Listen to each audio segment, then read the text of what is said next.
nossa entrevistada de hoje é a mestre em entomologia, que estuda os insetos, a coordenadora de desenvolvimento da Bioma, que é responsável por uma equipe de 32 pessoas no Brasil inteiro, atuando na área de biológicos, e também a mãe da Ana Clara, que nasceu no início da faculdade ainda de agronomia. Seja muito bem-vinda, Lara Leal. Este programa é um oferecimento de Viveiro Brasplante, semeando para alimentar o Brasil. Saiba mais em viveirobrasplante.com.br. A Catarinas T-Shirt também acredita no agro. Confira os modelos de camisetas exclusivos em catarinas-t-shirt.com.br.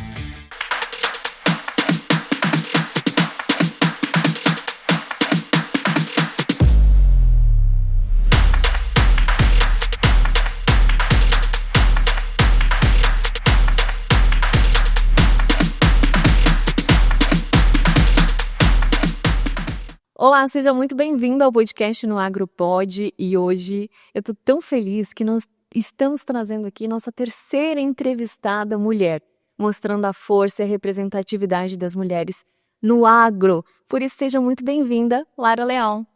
Muito obrigada, Catherine, pelo convite, estar aqui podendo falar um pouco, do nosso mercado, do agro e da mulher no agro também.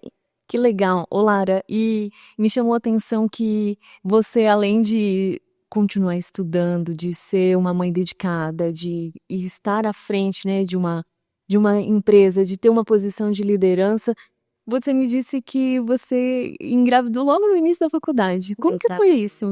Exatamente, Catherine.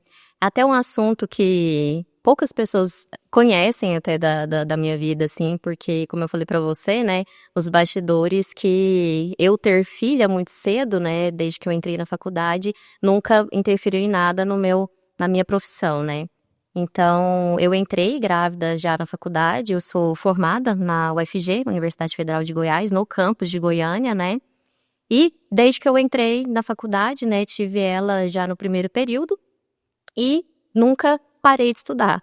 Mesmo com ela neném, tendo que tirar licença maternidade, eu dei sequência, aos meus estudos, na minha graduação. Claro que com toda a rede de apoio, rede de suporte que eu tive para estar conciliando, isso foi fundamental, tanto da minha família. E também, eu sempre sou muito grata ao UFG, ao campus de Goiânia, porque ele tem uma creche que é aberta, tanto aos alunos quanto aos professores, que possibilitou eu estar levando ela para a faculdade, no período onde eu estudava, e ficar lá durante todo o período integral, porque a agronomia é um curso integral, e isso ela cresceu comigo dentro da universidade. Que legal, desde pequenininha então ela já te acompanhava. Exatamente, sempre me acompanhou. Ou seja, é possível manter, mas como você bem colocou, a gente precisa dessa rede de apoio, Exatamente, precisamos dessa rede de apoio porque não é fácil, ter que estudar, ter que lidar, com uma criança, com um neném, com recém-nascido, e também não parar, de pensar na questão do crescimento, pensar na projeção do futuro da carreira. Ser mãe já é muito desafiador. Exatamente, muito desafiador. Quando você olha, assim, para a sua trajetória, você sente orgulho, Você consegue reconhecer hoje tudo que você fez lá? Com certeza, isso assim, na roda gigante da vida, em todo o turbilhão, assim, às vezes a gente não para analisar, A gente não para ver tudo que a gente já passou, mas hoje, chegando num cargo de gestão, de liderança, tendo pessoas que eu sei que eu sirvo de espelho para elas, hoje em dia eu passei a ter bastante consciência disso, Falar assim, nossa, realmente eu dei conta. Muitas pessoas perguntam, nossa, como que você deu conta? Às vezes eu falo assim, gente, eu não sei, eu só fui. Desistir nunca foi uma opção. Eu só fui seguindo o meu caminho, indo atrás, de oportunidades, mas desistir nunca foi uma opção. Não tinha essa possibilidade para mim. Que legal. E como você falou que hoje você ocupa uma posição de liderança, numa empresa nacional, de abrangência nacional, com 32 funcionários, Na minha gestão, Na sua gestão. Na minha gestão direta. E como que é trabalhar numa área majoritariamente masculina ainda, A gente sabe que existe um número maior de mulheres já no agronegócio, mas como que é você ter uma uma categoria de gestora num ambiente majoritariamente masculino. Já sofreu preconceito? Com certeza, assim, eu falo que o preconceito, né, em relação à mulher no agro, assim, os desafios que a mulher tem no agro, ele é um pouco enrustido. Muitas vezes lá atrás, quando eu olho para o início da minha carreira, muitas brincadeiras que as pessoas faziam, eu levava numa boa, não me importava. Mas assim, hoje em dia eu via, né, eu vejo que realmente eram brincadeiras, no sentido, eu não gosto um tanto quanto machistas, né? Então, assim, você conseguiu um cliente porque você é mulher. Você subiu de cargo porque você é mulher. A mulher consegue as coisas com mais facilidade. Então, assim, esses tons de brincadeira, né? Que muitas pessoas desmerecem, que a mulher, ela é capaz, né? De estar, de fazer o que quiser por causa de um gênero. Então, isso é muito comum. E claro que teve, né, tem até hoje muitos desafios, querendo ou não, por mais que a mulher vem crescendo, né, grande parte, tanto das profissionais do agro, né, tá crescendo muito a representatividade da mulher, por mais que isso venha sendo, né, significativo, ainda tem, né, barreiras, a gente está passando por uma transição de geração também, a questão do mercado de trabalho. Então, as pessoas que às vezes que estão há mais tempo no mercado, são mais velhas, elas têm uma certa dificuldade ainda de lidar, muitas vezes, de uma mulher fazendo a gestão dele, né? Então, tem desafios, sim. A gente sempre tem que estar provando, né, que a gente é capaz, provando que a gente sabe, provando que a gente tem domínio, mas isso aí a gente vai levando. Com o tempo, a gente vai levando com mais facilidade e leveza. E eu tento passar sempre isso pro meu time. A gente sabe que estar em uma posição de liderança é muito desafiador, né? Você lidar com pessoas, você lidar com a cobrança da empresa, que, claro, precisa ter metas, né? Obter resultados. E você trabalhar nessa gestão das pessoas que têm personalidades diferentes, que têm objetivos diferentes, mas que estão inseridas dentro de um mesmo contexto. Isso é muito desafiador, né? Muito, extremamente. Eu falo assim, quando a gente está numa posição de liderança, né, a gente está ali para servir o nosso time. Muitas pessoas acham que as pessoas que têm que servir para a gente, mas é o contrário. A gente tem que estar ali para dar o nosso máximo pro time performar. Então, eu falo que eu me adapto muito ao meu time. Então, eu tenho uma diversidade muito grande de pessoas, né, com personalidades, com jeitos de idade, com experiência diferente. E eu tenho que me comunicar com cada um de acordo com o perfil dela. Tem pessoas que têm mais facilidade, que eu preciso falar só uma vez. Tem pessoas que eu tenho que explicar, que eu tenho que, às vezes, escrever uma mensagem, mandar um e-mail. Tem pessoas, exatamente, tem pessoas que são mais diretas, tem pessoas que tem que ter até uma afetividade na fala. Então, isso é um grande desafio que eu tento sempre estar me moldando ao time, e eu vejo que isso, né, faz com que o time seja muito próximo de mim, porque eu dou conta, tento pelo menos, né, falar a linguagem de cada um e faço com que eles fiquem confortáveis, né, tenham abertura de estar vindo falar, né, qualquer coisa que eles precisem para mim. Essa sensibilidade de conseguir ler a personalidade de cada um é muito feminina, né? Com certeza, sem dúvida nenhuma. Facilita na gestão, assim, né? Sem dúvida nenhuma. Isso aí é uma característica, né, que está fazendo com que o agro esteja dando abertura, né, cada vez mais para mulheres, porque a mulher pensa muito nos detalhes, né? Então isso faz com que as coisas se organizem, se estruturem, que tenha essa questão da proximidade, da afetividade, começa a olhar mais pelo lado humano da pessoa, né, e não só cobrança de número, de metas. Então isso faz a diferença, sim, de ser mais acolhedor.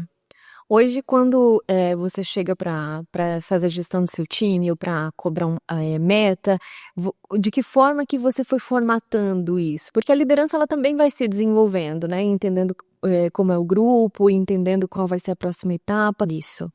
Como você fez com a sua casa, por exemplo, quando você virou mãe, que você tinha que gerenciar, estou estudando aqui, mas eu preciso cuidar da minha filha. É mais ou menos uma gestão também de casa? Não, com certeza, né? Tem que fazer toda a estruturação, porque principalmente como a gente tá sempre rodando, sempre viajando, Então, a gente faz primeiro a gestão de dentro de casa. Não, essa semana tem que ficar com tal pessoa, tem que ir para casa do pai, para casa da avó, organizar toda a semana para poder estar saindo e fazendo, né, a gestão do time. Então, dentro da gestão do time, né, a direção sempre passa as metas, né, os objetivos, e eu sempre tento passar com uma leveza, não que mostrar que seja fácil, mas tento passar com uma leveza para que eles façam o trabalho, né, ser agradável. Até porque sob pressão a gente já viu que Exato. que não resolve, né, ninguém gosta, ninguém tem prazer de trabalhar sob pressão, né, a gente não pode ser, assim, hipócrita e dizer: "Não, você não vai entregar metas". Não, a gente precisa trabalhar com metas, mas justamente a forma com que você cobra essa meta é que o resultado vai ser diferente, né. Exatamente. Não só a parte da cobrança, mas a parte do processo também. Então, a partir do momento as metas são passadas, e durante o processo você vai acompanhando, e durante o processo você tem que estar, né, estimulando e orientando.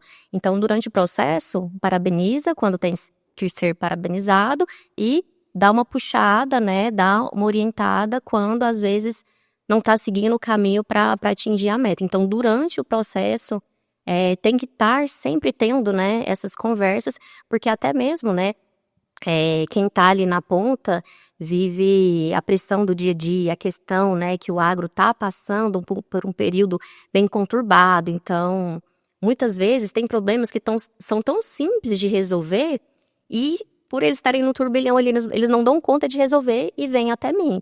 Então, o meu papel é acalmá-los e falar assim: não, a gente tem essa e essa opção. Então, eu falo assim que a minha principal função é resolver problemas, né? Resolver problemas e dar soluções. Então, o pessoal vem para mim exatamente nessa questão, para poder ajudar, vem me pedir socorro. De certa forma, é muito semelhante à maternidade, né. Com certeza, porque quando, né, a gente tá cuidando ali dos nossos filhos, né, da família, de casa, a gente o tempo todo tá organizando logística, tá arrumando soluções para os problemas, né, diários. Então tem muito disso, e eu acho que isso que faz a diferença, né, de ter mulheres aí cada vez mais em cargos de liderança e de gestão. Quando você começou a estudar lá, 14, 15 anos atrás, na faculdade, você imaginava ser possível assumir um cargo de liderança? Olha, não que eu não imaginava ser possível, mas a minha carreira foi seguindo para um lado, assim, que hoje eu tô muito surpresa aonde eu estou, né, assim, eu não tinha tanto essa visão: eu quero atingir um cargo muito alto, um cargo de liderança". Na minha cabeça eu falo assim: eu quero fazer o que for dado para mim sempre bem feito. E eu acho que por isso, né, por sempre tentar entregar o meu melhor, fez com que eu chegasse, né, nesse cargo, nessa função que eu estou hoje. Que legal. E ao longo desses anos você tem visto, essa mudança, essa participação maior feminina, ou você acha que ainda existe uma barreira aí difícil de cruzar e a gente ainda está a passos lentos? Não, eu acho que essa barreira, ela já está sendo quebrada e cada vez mais está acelerando, esse processo. A gente vê, quando a gente vai em propriedades, em fazendas, a gente já vê mulheres, né, no comando, mulheres na gestão, muitas vezes pegando a sucessão ali, né, da família. A gente vê mulheres em grandes empresas, em cargos, né, de CEO, de presidente. Então, eu acho que isso já foi um grande avanço. E engraçado que o meu espelho, né, as pessoas com que eu sempre me espelhei durante a graduação, as professoras, maioria mulher. Quase 90% foram mulheres. Então, desde a minha base, eu tive como referência mulheres, né? Então, lá atrás era mais difícil, mas hoje eu vejo que essa barreira tem muito a ser quebrado ainda, mas já está num passo mais acelerado.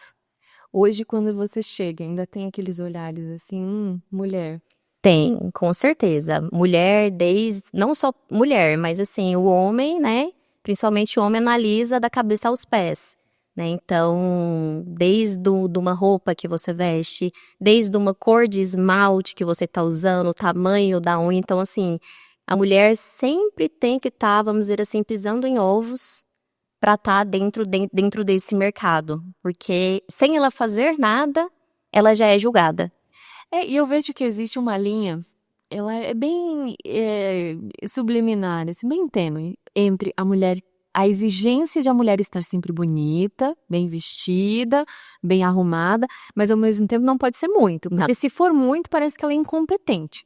Se for pouco, quer dizer que ela é desleixada. Então você tá sempre ali, Exatamente. devagando num caminho difícil, né?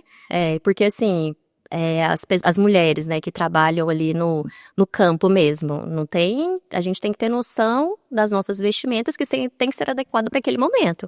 Então, realmente, não tem como, né, usar uma bota de salto, não tem como usar regata, né, tem que ter esses cuidados. Mas, mesmo quando tem esses cuidados, sempre tem alguns detalhes ali que muitas vezes gera algum comentário desagradável, desnecessário, que acaba perdendo o foco, né, daquela mulher tá ali. Por que que aquela mulher tá ali? As pessoas esquecem de falar assim, opa, se ela tá aqui, é porque ela é competente para estar aqui. Então, muitas vezes isso é descredibilizado, né? Isso aí é deixado de lado pelo fato de ser mulher.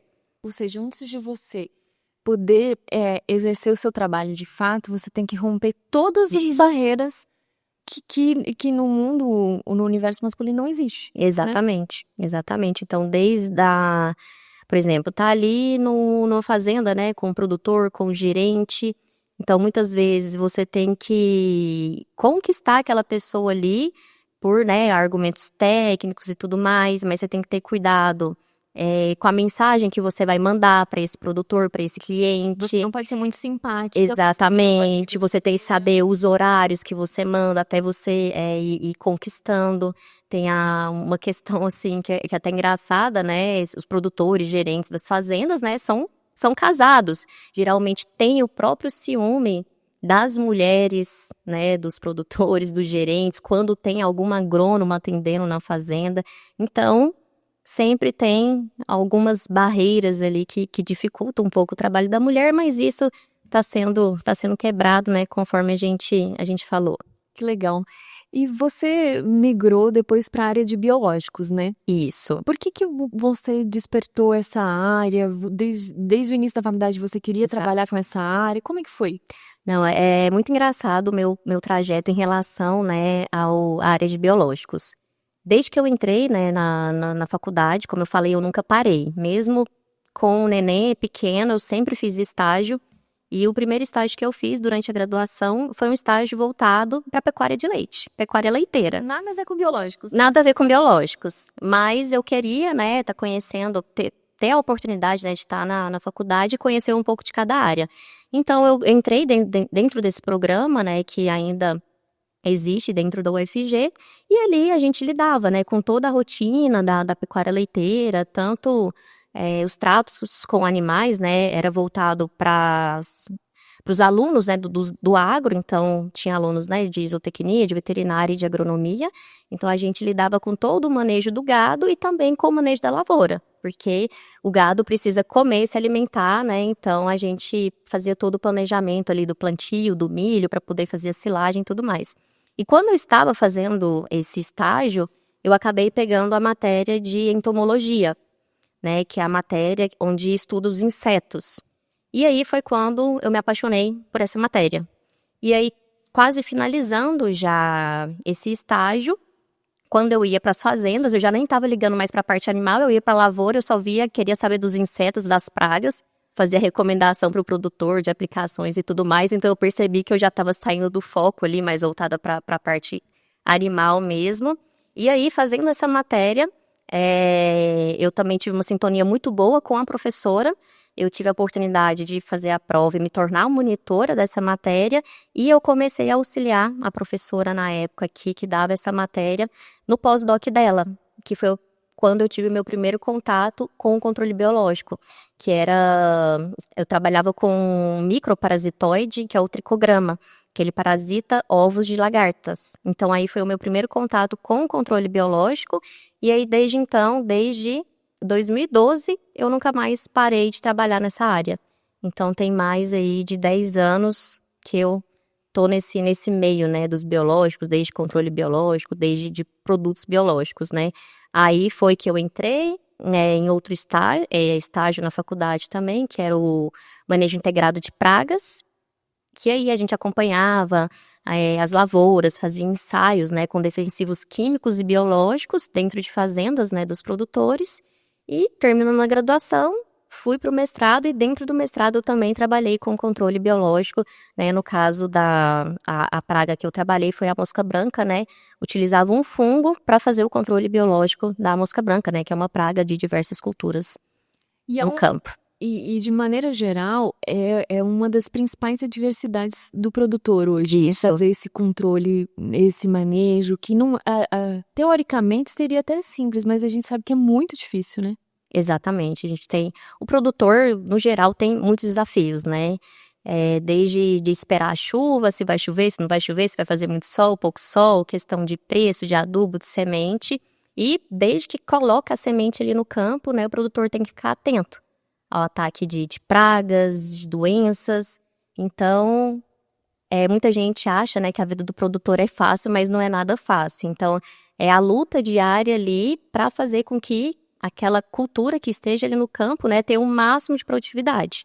E aí é onde entra, né, a questão dos defensivos químicos, dos defensivos biológicos, para estar auxiliando o produtor a tentar atingir o máximo aí de produtividade.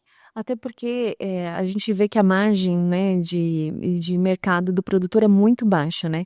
Então, quando ele vai fazer um controle de pragas, quanto mais assertivo, é claro, o resultado é mais efetivo e ele aumenta a margem dele, né? Com certeza. Se ele tem um manejo, né, assertivo, se ele controla desde o início, seja uma praga, uma doença, um nematóide, provavelmente ele vai fazer menos aplicações, né, durante o ciclo da cultura e, consequentemente, ele vai ter uma maior produtividade. Então, ele aumentando o teto produtivo dele, né, ele vai ter um poder ali maior, né, vai aumentar a margem dele.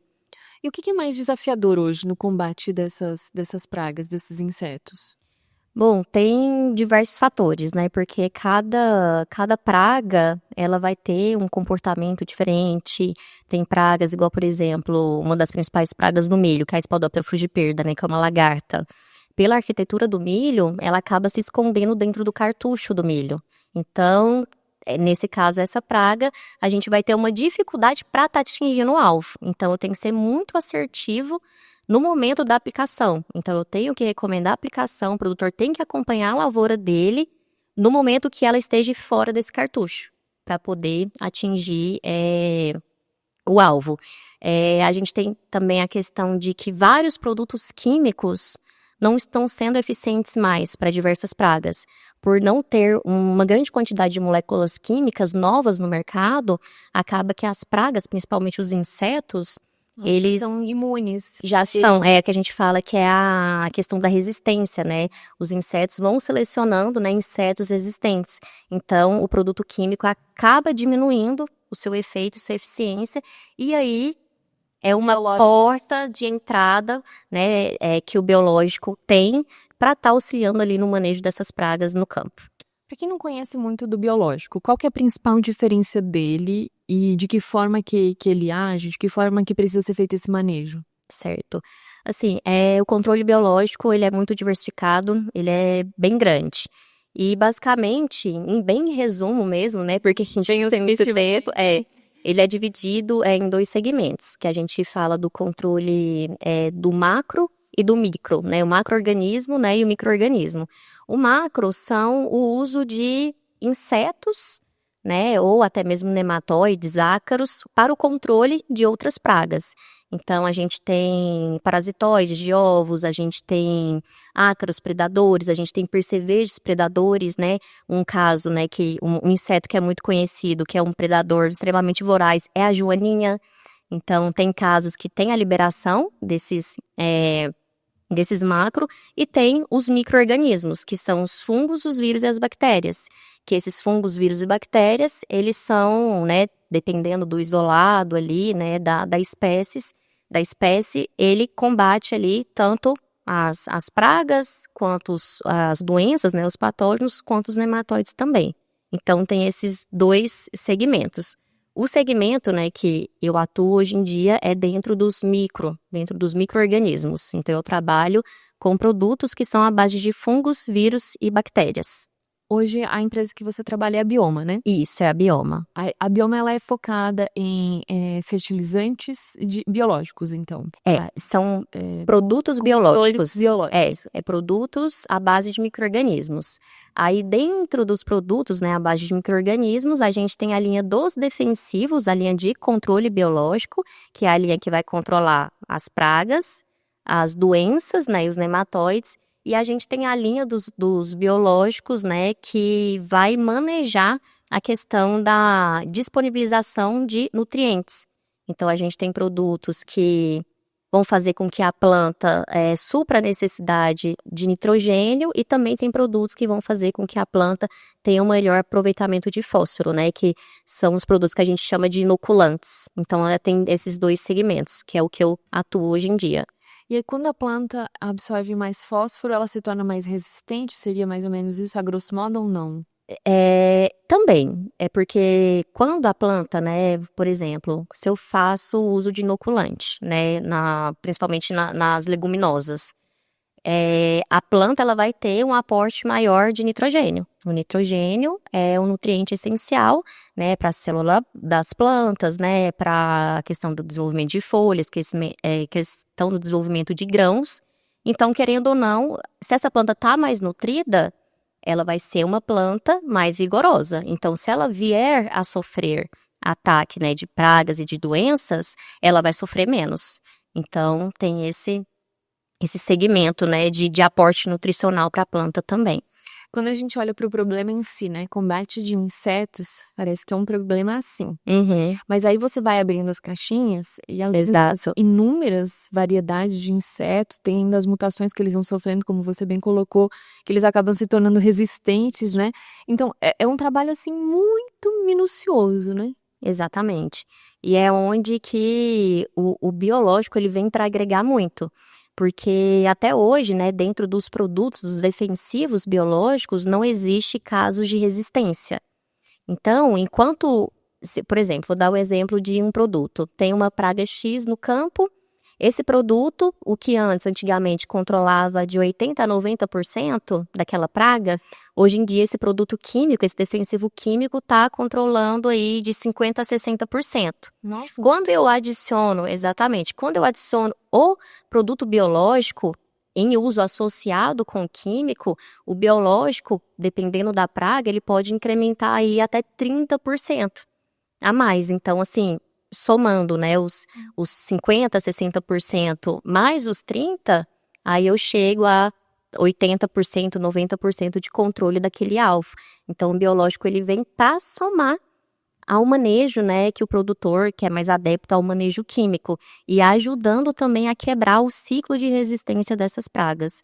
Então, além dele aumentar a eficiência, né, ali ao combate à praga, ele faz com que a gente evite, né, os insetos ou até mesmo as doenças, né, a serem resistentes, a selecionar a resistência desses indivíduos. Então, o manejo ele é mais integrado, né? Exatamente. O controle biológico, muitas vezes, as pessoas acham que vem para tomar o mercado de químico, mas não.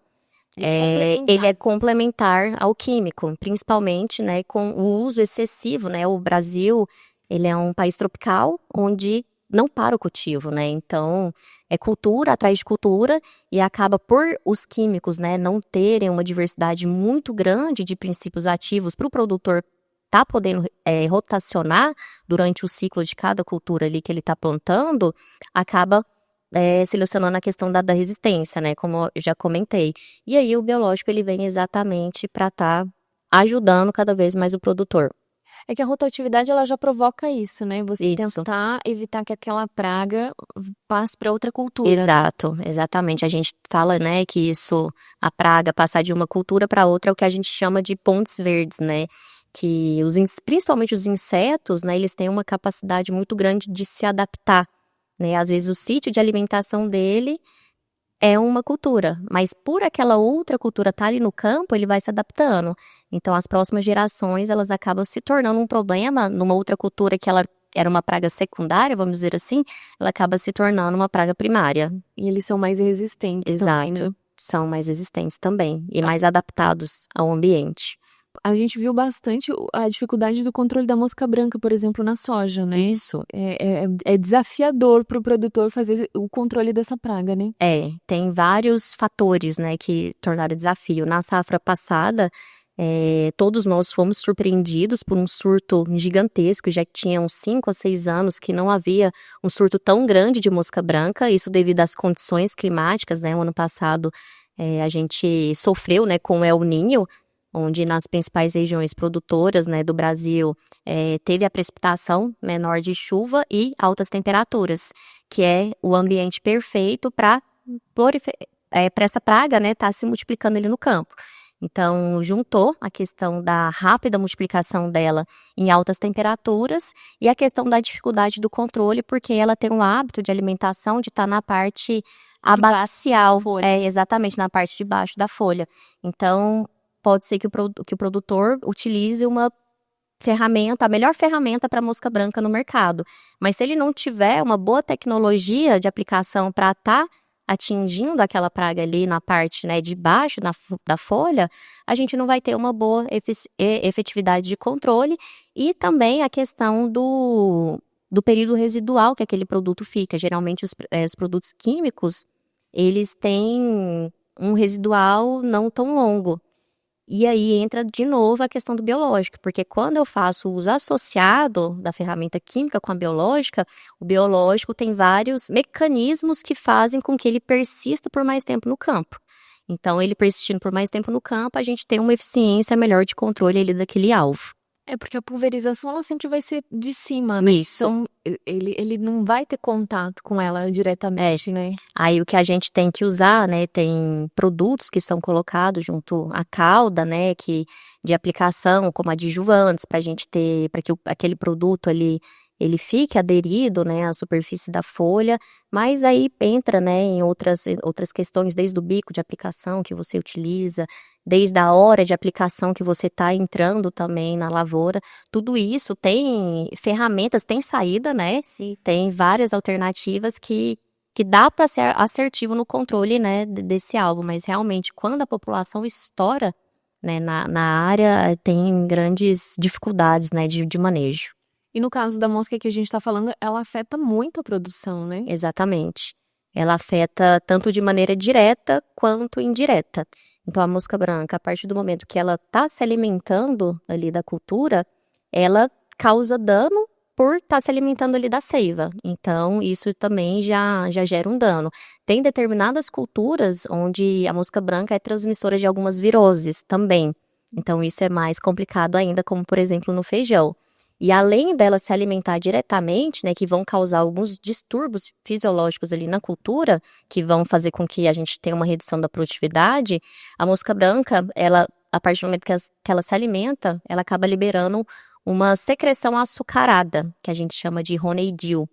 E esse honeydew é um meio que favorece a proliferação de um fungo fitopatogênico, que é a fumagina, que deixa a folha ali escurecida. Esse fungo, ele coloniza a folha e a folha acaba ficando preta.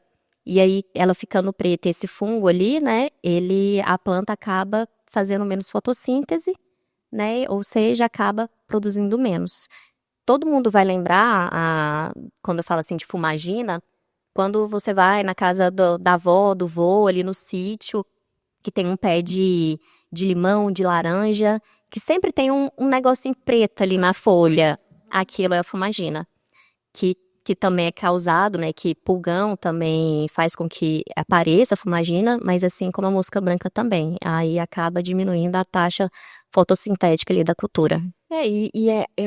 Ela toma uma proporção que é muito difícil, Isso, né, exatamente. de combater. É um inseto bem pequeno, né, como eu falei, tem um alto potencial biótico, que é esse potencial de se produzir com grande rapidez, né, que acaba fazendo com que o produtor tenha que fazer várias entradas na área, e aí isso faz com que a gente tenha um aumento do custo também, né, de produção. Quanto mais aplicações eu faço, né, fora do programado, aumenta o custo de produção.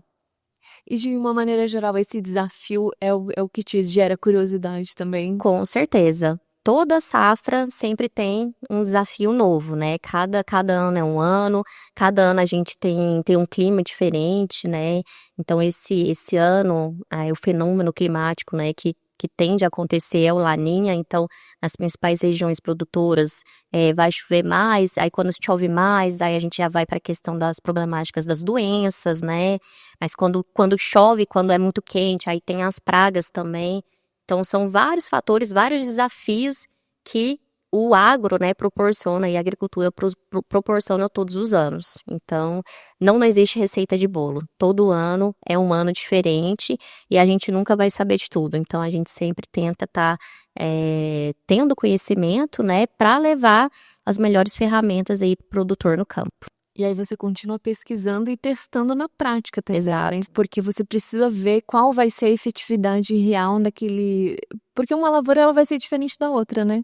E aí você tem que ter essa experiência prática mesmo para ver que tipo de inseticida usar mesmo naquela região. Exatamente, não só região, mas cada área vai ter um solo diferente, vai ter uma adubação diferente, vai ter um ciclo, né, da questão da radiação solar diferente. Então, por isso que eu falo, né, novamente, não é receita de bolo, realmente cada região, como eu tenho a oportunidade de estar rodando o Brasil todo, né, que é uma vantagem também que eu vejo do cargo onde eu cheguei, que eu conheço quase literalmente o Brasil inteiro.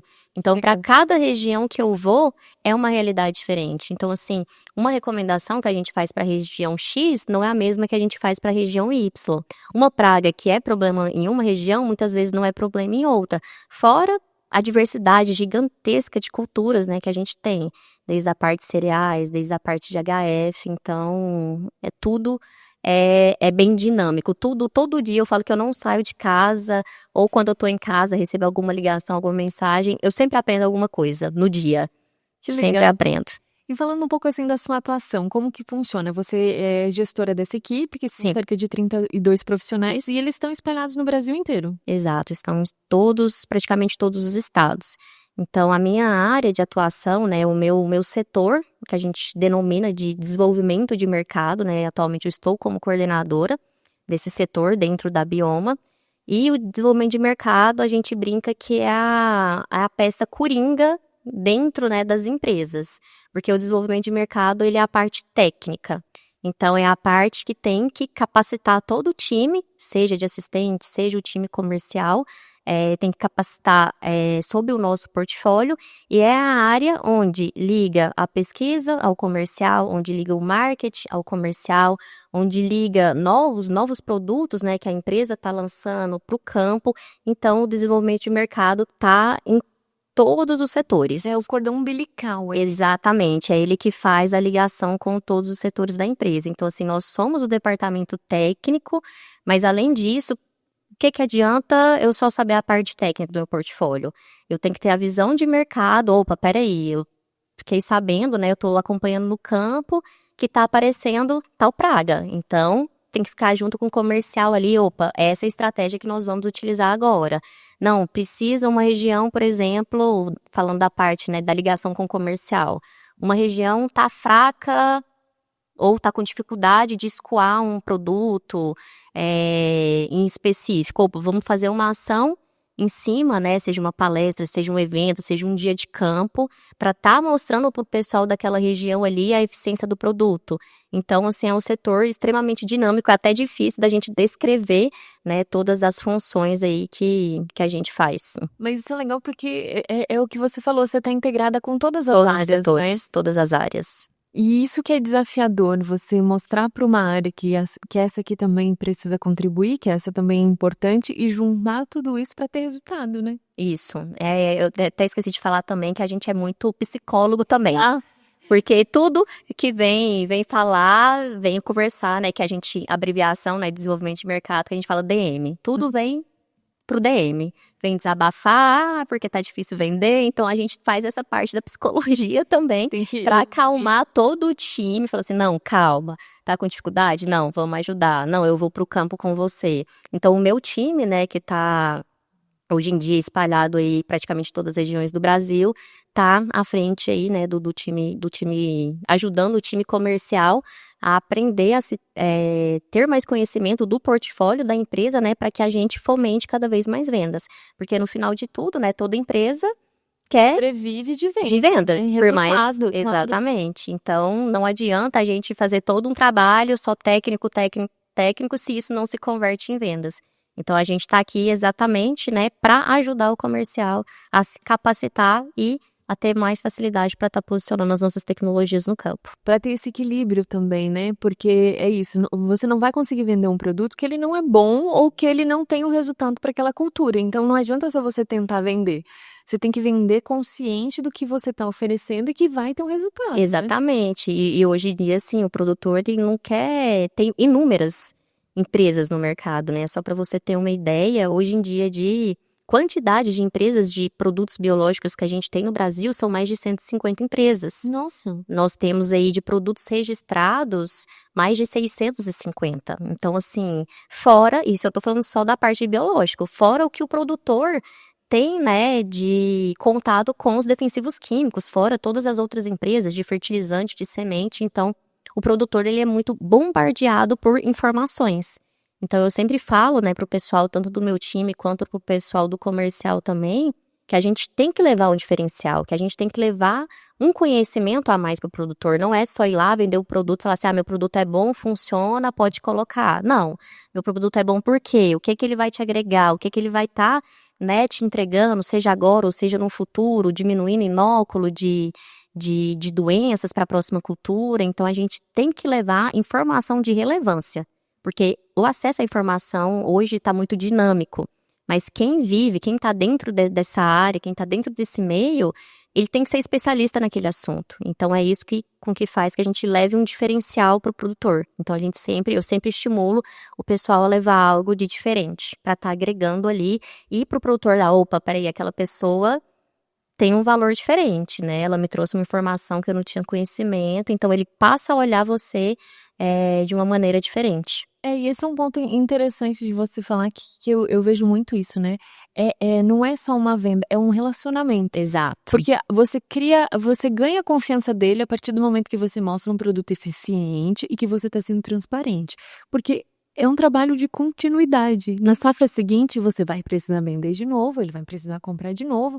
É quase um relacionamento de namoro mesmo, né? A gente fala muito esse termo. Que no começo do relacionamento é o namoro, quando esse relacionamento se prolonga, né, vira um casamento. Que tem produtor que se apega, por exemplo, ao time comercial que tá ali, que independente se a pessoa do comercial que tá numa empresa e vai para outra, o produtor quer saber daquela, porque ele tem tanta confiança naquela pessoa que ele não quer abrir mão. Ou seja, aquela pessoa, ela mostrou o seu valor ali pro cliente. Então, tem muita confiança. Se ele tem confiança é porque o produto que aquela pessoa estava vendendo teve um diferencial e entregou um incremento, às vezes, maior de produtividade para ele. Às vezes, o produto que a pessoa está vendendo, ele reduzir uma aplicação. Então, isso faz com que estreite esse relacionamento com o produtor, com certeza. Quando você começa a fazer esse trabalho de campo, como que era o início do relacionamento? E você ainda tem produtores lá do início que você continua tendo relacionamento, contato? Como que é? Então, isso é muito legal, que no agro, né, os agrônomos, de maneira geral, sempre iniciam, a grande maioria inicia a carreira sendo AT, assistente técnico, né, que é a base ali, né, que é a primeira, vamos dizer, a função de base que a grande maioria das empresas tem, que é estar ali fazendo o que a gente chama, né, de campos lado a lado, os campos demonstrativos, de estar apresentando, né, abrindo clientes para a empresa, mostrando, né, o valor do produto. Aí eu comecei a minha carreira como assistente técnica também, na região até de Rio Verde ali, mudei para Rio Verde na época e atendia todo Sudoeste Goiano. Então fazia uma região bem extensa ali e tinha, né, que ir nos clientes, que meu gestor na época me passava, tem X clientes, a fazenda é ali, vai lá, apresenta, tenta colocar um campo e vai acompanhando esse campo. Então, a gente chegava, né, se apresentava a empresa, né, falava do produto, se tinha interesse, se tinha problema, né, com aquele alvo que eu queria estar manejando ali. A partir do momento que se estabelecia esse relacionamento, não, beleza, pode fazer uma área aqui. Fez a aplicação na área, a gente sempre volta, né, e faz o acompanhamento, faz as avaliações de campo. E nessas avaliações de campo, sempre alguém responsável da fazenda está junto, seja o proprietário, seja o gerente. E sempre quando eu ia para o campo, eu não olhava só para o que o meu produto estava controlando, né? Que no caso eu trabalhava numa empresa que era especializada no manejo de lagartas, né? Com um produto biológico, um baculovírus. Então, quando a gente ia ali fazer a avaliação, eu olhava todas as outras pragas. Por mais que a minha empresa, na época que eu trabalhava, não tinha produto para outros alvos, como, por exemplo, um percevejo, uma mosca branca, mas eu já aproveitava e explicava, porque era uma área que eu tinha domínio. Né? Então, era uma área que era confortável para mim. Então, além do conhecimento de mostrar a eficiência do meu produto e o conhecimento daquele produto, daquele alvo ali, eu entregava outros conhecimentos, né, que gerava o meu valor ali no campo. E era isso que me fez estreitar o relacionamento. E isso tudo foi graças a eu ter um conhecimento técnico, né, de ter vindo da pesquisa e ter ido para a área comercial. Então, isso fez com que eu crescesse, né, tivesse um alavanque muito grande na minha carreira. E aí, em relação ao que você falou, né, de ter contato com os produtores lá do início da minha carreira, como eu tenho muito contato dessa outra empresa que eu já trabalhei, né, muitos amigos meus estão, nessa região o pessoal sempre lembra de mim. Então fala assim, no início era a Lara, ela que vem aqui, às vezes vira e mexe, às vezes alguém manda uma mensagem, às vezes quando eu estou passando na cidade, eu encontro esses produtores, então são relações que realmente eu conquistei lá atrás, entregando, né, diferenciais para eles. Que legal. Agora, como que você foi parar no agronegócio, Lara? Sua família é produtora, de onde que veio isso? Então, ninguém da minha família é produtora, ninguém tem terra. Na verdade, assim, eu caí meio que de paraquedas, né? Foi uma escolha minha ali na hora de estar prestando vestibular. Mas eu sempre fui muito apegada a questões da natureza, né? De campo, de plantas, de animais. Então, vamos dizer assim, quando perguntava para mim o que eu queria ser, né? Quando eu era criança, eu sempre fui muito da parte de biológicas. Então, eu sempre gostei muito de biologia. Então, a princípio, né? Eu sempre pensei em fazer biologia. Medicina veterinária também foi uma opção para mim. Então, aí, quando eu entrei no ensino médio, né, até chegar no 3º ano, eu não sabia ao certo para qual lado, né, que eu ia. Foi aí que no ensino médio eu tive uma influência muito grande de um professor meu, que ele era formado em agronomia e formado em biologia, que ele exerceu a função, né, como engenheiro agrônomo no campo e decidiu fazer biologia para, né, poder dar aula. E nas aulas dele, ele linkava muito o que ele viveu no campo, né, na agronomia, com a biologia. Então, foi onde eu falei assim, opa, eu acho que eu vou para biologia, porque as pessoas falam assim, biologia, você vai virar professora, vai só dar aula, né? E aí eu falei assim, opa, eu não quero ficar presa dentro de uma sala de aula, então eu vou para a parte da agronomia. Aí no início, né, no curso nós temos muitas matérias de núcleos comuns. Agronomia é um curso de exatas, então a gente tem várias físicas, várias químicas, fisiologia, então é muito difícil, é um curso muito difícil no início. Até chegar na parte que a gente fala assim, que é a parte boa, que são as partes mais específicas, a gente tem dúvida, fala assim, o que eu tô fazendo? Né? Muitas pessoas desistem, né, no meio do caminho, e quando vai passando o tempo, você vai se identificando. Então, eu tive, né, vamos dizer, a sorte, a felicidade de ter, de achar a área que eu gostava. Então, eu sempre gostei quando eu peguei a matéria de entomologia, eu tive uma afinidade muito grande. E desde quando eu falei, opa, é essa área que eu quero, eu investi nisso. Hoje em dia, eu olho para trás, porque quando a gente está lá atrás, fala assim, nossa, será que isso aqui vai chegar em algum lugar? Hoje em dia, eu vejo que tudo que eu fiz lá atrás foi fundamental para chegar onde eu estou. Foi um pilar para a próxima etapa. Exatamente. Então, eu ter achado a área que eu gostasse cedo na faculdade, fez com que, desde a faculdade, eu fizesse vários estágios e já saí uma profissional, né, com, vamos dizer assim, um certo currículo, uma certa experiência. Então, isso foi um grande diferencial. Que legal. E a sua bebê que cursou a faculdade toda com você, hoje tem quantos anos? Ela tá com 14, então não tem nada de bebê mais. É uma moça, inclusive, maior que eu já. uma adolescente que, inclusive, ela quer ir para a área, não da agronomia, mas do agro. Ela fala que hoje em dia ela pretende fazer medicina veterinária. Eu ia perguntar justamente isso, porque Sim. ela cresceu dentro da universidade com você, ela viu toda a sua carreira, seu desenvolvimento. Como que é esse relacionamento? Exato, ela tem muitas memórias boas, né? Como eu falei, a universidade, a UFG, me proporcionou uma estrutura muito boa, né? Dela estar me acompanhando ali, viveu as dificuldades também, né? De estar indo para a faculdade, de levar ela, enfim. E ela tem, né, com os meus amigos do agro também, ela tem muito contato, né? Pessoas que viram ela bebezinha ali comigo, às vezes eu tinha que ficar até mais tarde na faculdade e a creche lá fechava tal hora. Eu falava assim, vai lá buscar ela pra mim. E meus amigos buscavam, né, pra ficar com ela. Então ela tem esse contato. A parte, né, do pai, da família do pai dela, tem propriedades, que aí isso também fez com que ela despertasse essa vontade de estar indo, né, pro meio agro. Vamos ver se vai persistir. Mas hoje em dia ela fala que quer ir pra medicina veterinária a princípio. E se ela tomar essa decisão lá na frente, a mãe vai apoiar? Demais. Nossa, eu super apoio. Tem muitos, né, durante o curso, né, por setores em comum, né, setor do agro. Eu tenho muitos amigos, né, que são médicos veterinários também, que eu vejo que tem carreira extremamente, né, promissora. Eu até falei pra ela, ó, se quiser conhecer as áreas, eu tenho amigos que podem te levar desde novinha, se você quiser ver, até pra clarear a mente, e ela super topa. É porque é uma decisão tão difícil, né? A gente tão jovem ter que tomar a decisão da profissão da vida, que ela, tendo você e mostrando essas particularidades de cada área, ela acaba se sentindo bem mais confortável para tomar essa decisão, né? Exatamente. E assim, ela vê, né, a minha rotina, meu dia a dia, questão de viagem. Então, se eu vou para uma cidade nova, ela pergunta, o que é que tem lá, como é que foi?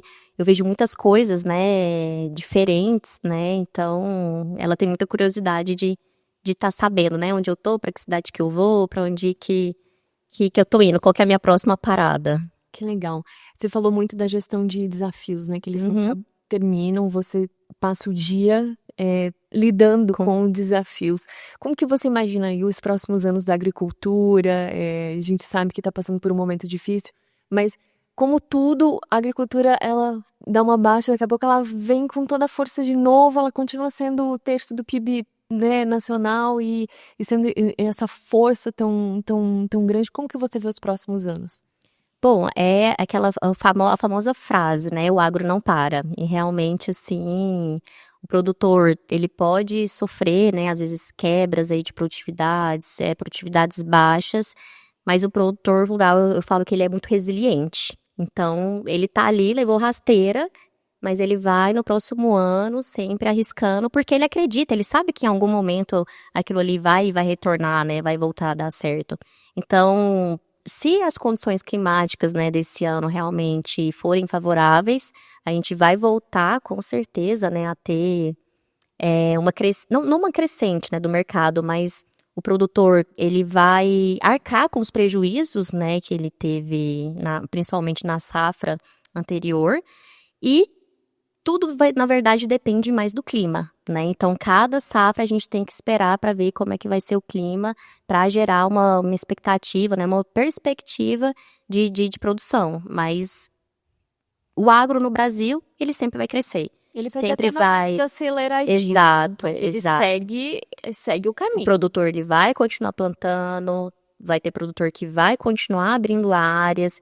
Esse ano o produtor, ele tá num perfil mais conservador, então assim, ele tá tendo um investimento menor, exatamente com o baque que teve, né, no ano passado, e com medo também de que aconteça alguma coisa esse ano, ele tá mais conservador, então ele tá um pouco mais pé no freio, mas ele não deixou de plantar. Ele vai continuar plantando, pelo menos a soja, né, vamos falar assim, a principal cultura, né, do Brasil, pelo menos a soja ali, ele planta a safrinha.